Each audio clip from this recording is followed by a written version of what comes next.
Before we begin, a content warning. This episode discusses revenge porn, non-consensual distribution of intimate images, online harassment, and sexual violence. We will not show explicit content, but we will discuss these topics in detail. If you are a survivor of revenge porn, intimate partner violence, or online abuse, please take care of yourself while listening. Resources are available in our show notes. If you need to pause, skip, or stop, do what's best for you. Your well-being matters. If you're ready, let's begin. Part 1. When trauma becomes content. In 2018, a young Black woman's most intimate moment was stolen, posted online, mocked by millions. The man who spread it? One of the most powerful figures in hip-hop. A man with 30 million followers. A man who turned her trauma into a meme. Tiara Marie. Her name is Tiara Marie. And when she fought back, the system made her pay. Literally. This is the story of how revenge porn, industry power, and misogynoir destroyed a career. How a lawsuit meant to protect her became another weapon.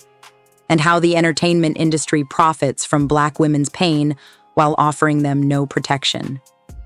This is No Tears for Black Girls. Part 2. Who is Tiara Marie? Before the scandal, before the memes, before 50 Cent made her a punchline, Tiara Marie was a rising star.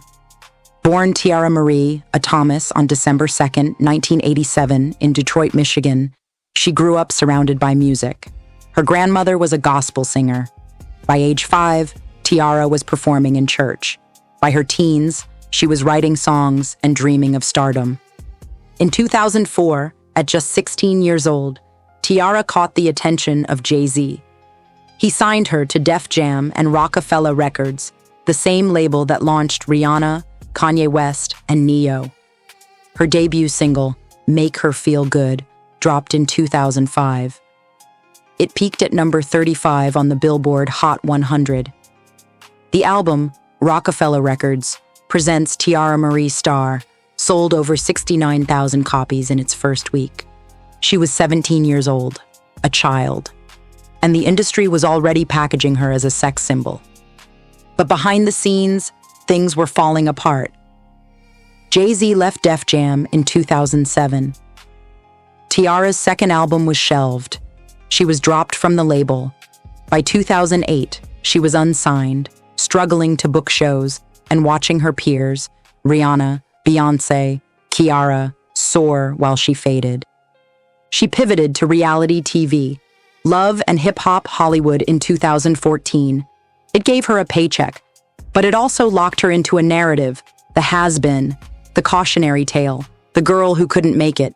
And then, in 2017, her life was shattered. Part 3. The Relationship and the Leak.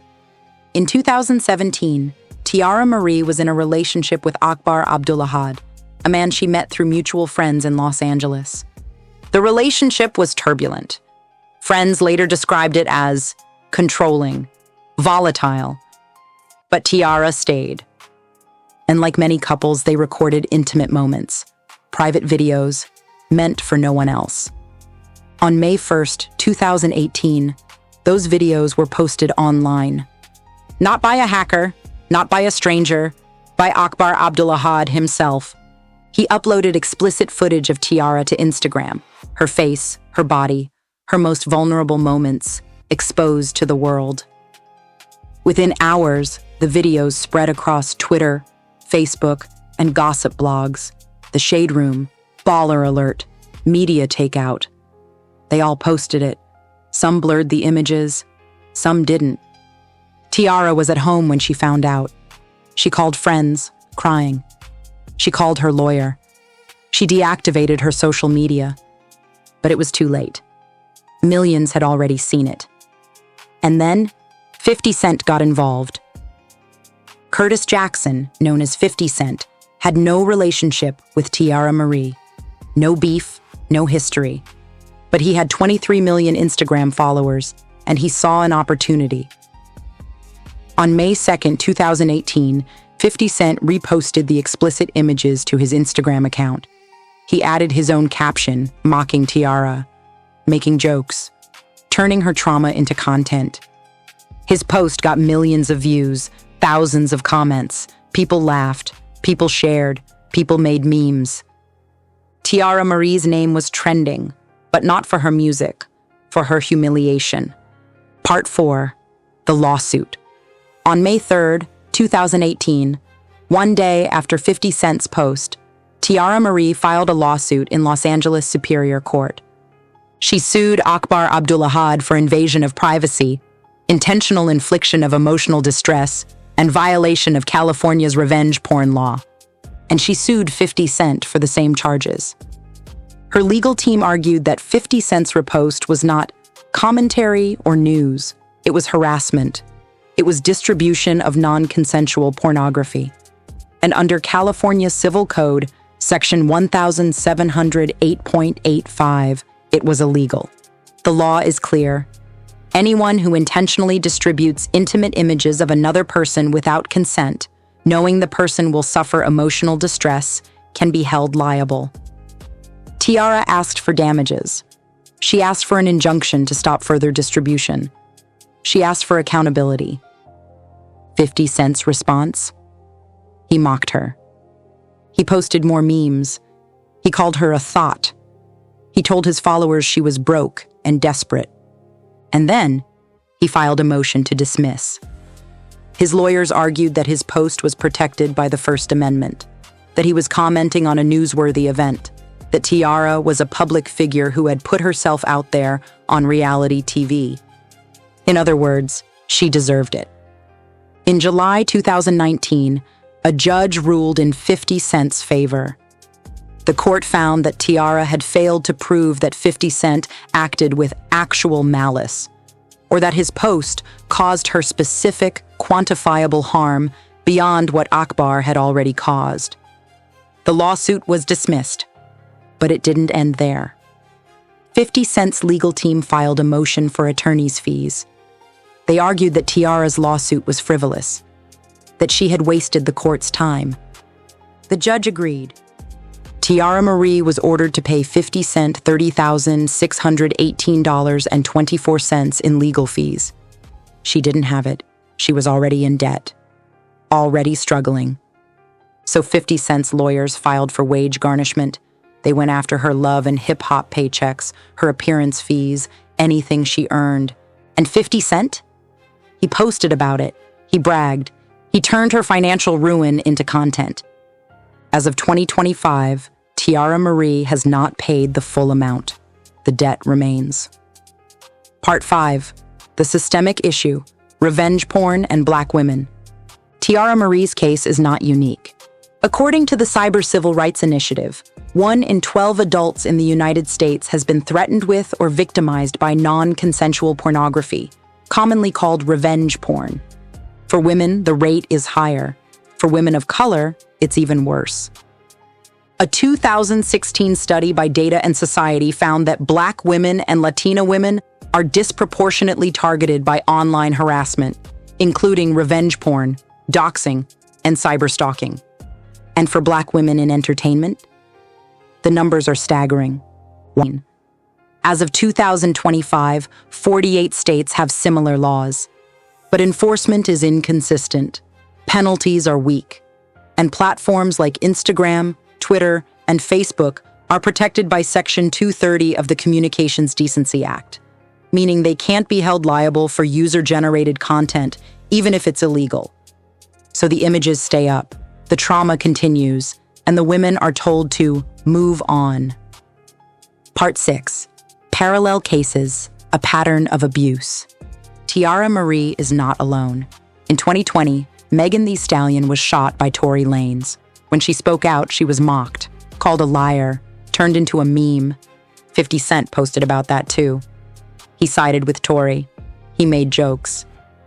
In 2016, Cassie Ventura was allegedly abused by Sean Diddy Combs for years.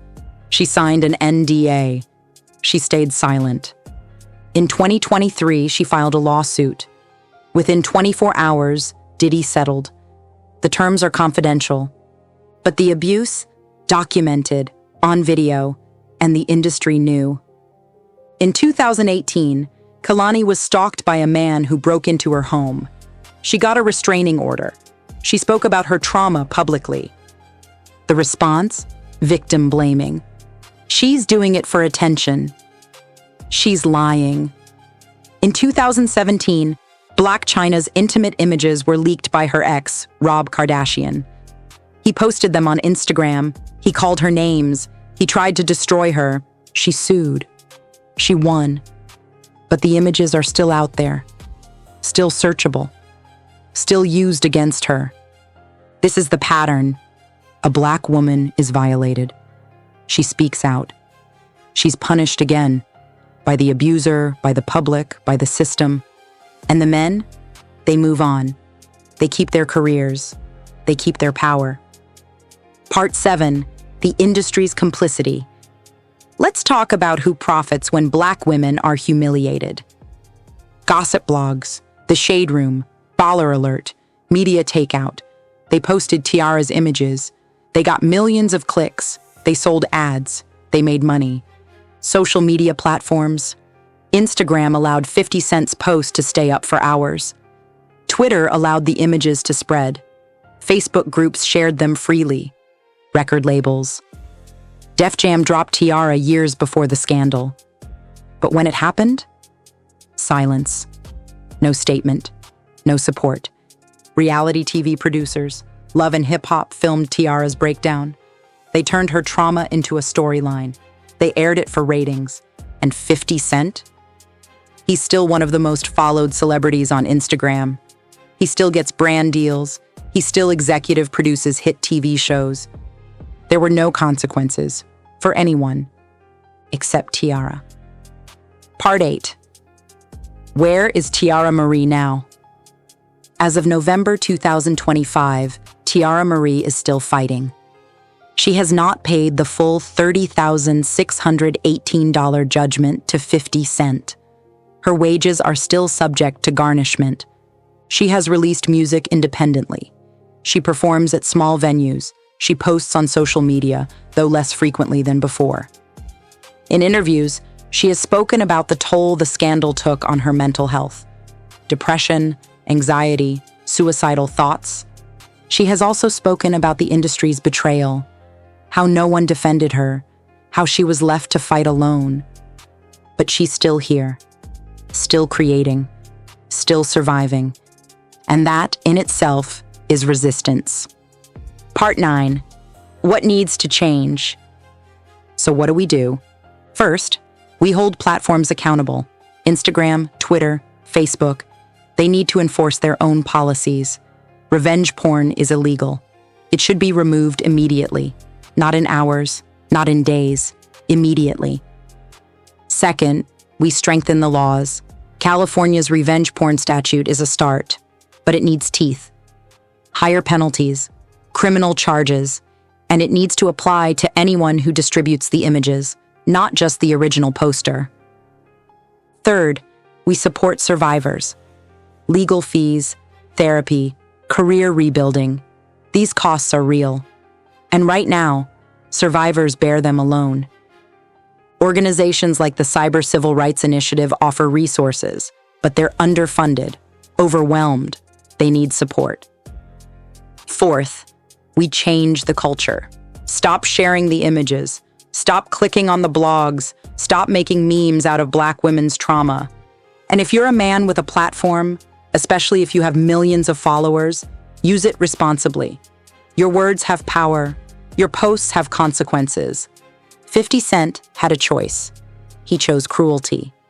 Fifth, we demand accountability from the industry. Record labels need to protect their artists, current and former. Reality TV producers need to stop exploiting trauma for ratings. Gossip blogs need to ask themselves, is this story worth destroying someone's life?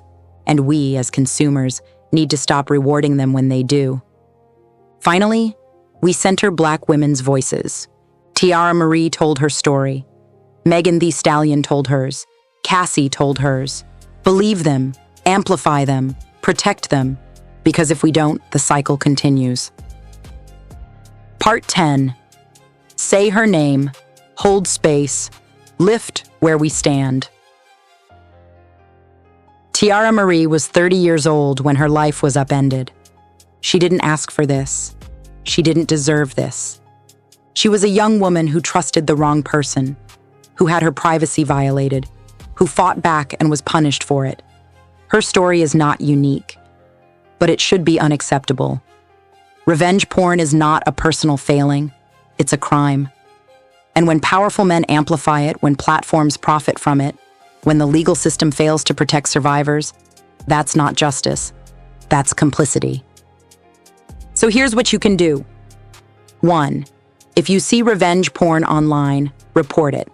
Don't share it. Don't engage with it. 2. Support organizations fighting for survivors, the Cyber Civil Rights Initiative, Without My Consent, the National Center for Victims of Crime. 3. Demand better from the platforms you use, Instagram, Twitter, TikTok. They have the technology to detect and remove this content. They choose not to prioritize it. 4. If you're a survivor, know this. It's not your fault. You are not alone. Resources exist. Help is available. 5. And if you're listening to this and you've ever shared, liked, or laughed at revenge porn, stop. Apologize. Do better. Tiara Marie is still here, still fighting, still creating. She deserves more than our sympathy. She deserves our solidarity. This has been No Tears for Black Girls. I'm Samantha Paul. Say her name, hold space, lift where we stand, stay loved, stay blessed, and stay safe. Until next time, I'll see you when I see you.